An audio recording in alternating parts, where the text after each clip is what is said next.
গেল মার্চের ১ তারিখ থেকে শুরু হয় ময়মনসিংহের ত্রিশাল উপজেলার চক্রামপুর জিমি রোড থেকে গণধখলা রোডের ৫০০ মিটার কার্পেটিং রাস্তার নির্মাণ কাজ। নির্মাণ ব্যয় প্রায় ৬৭ লাখ টাকা। কাজের দায়িত্ব পান মেসার্স ইশতিয়াক আহমেদ ঠিকাদারি প্রতিষ্ঠানের কর্ণধার সর্দার গোলাম ফারুক। প্রথম মাসে পুরো ৫০০ মিটার জুড়ে বালু ফেলা হয়,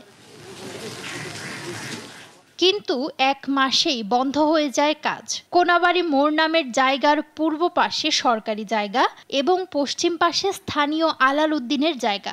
সরকারি জমিতে পুকুর থাকায় এই অংশের পুরো রাস্তা স্থানীয় আলাল উদ্দিনের জায়গার মধ্যে পড়ে।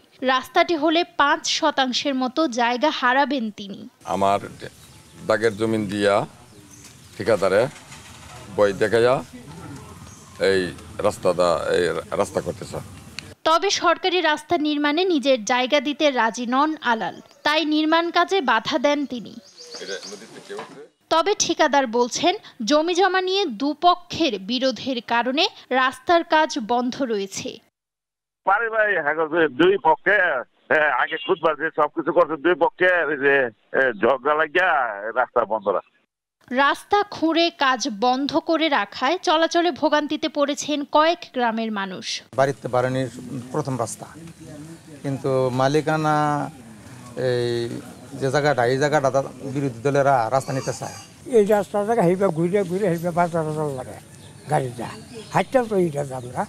কাজ শুরুর আগে নিয়ম অনুযায়ী রাস্তা নির্মাণের বাজেট করা হয় বলে জানিয়েছেন ত্রিশাল উপজেলা প্রকৌশলী। উভয় পক্ষকে নিয়ে বসে ভোগান্তি লাঘব করতে দ্রুত কাজ শুরুর কথা জানিয়েছেন উপজেলা নির্বাহী কর্মকর্তা। এই রাস্তা পুরাতন আইডিভুক্ত রাস্তা এলজিডি এবং ওই রাস্তার উপরেই এস্টিমেট তৈরি করা হয়েছে এবং টেন্ডার আহ্বান করা হয়েছে।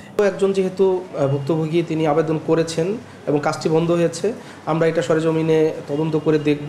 এই সমস্যার সমাধান করে রাস্তাটি নির্মাণ ও যোগাযোগ ব্যবস্থা উন্নত করার দাবি গ্রামবাসীর। নিউজ ডেস্ক, দেশ টিভি।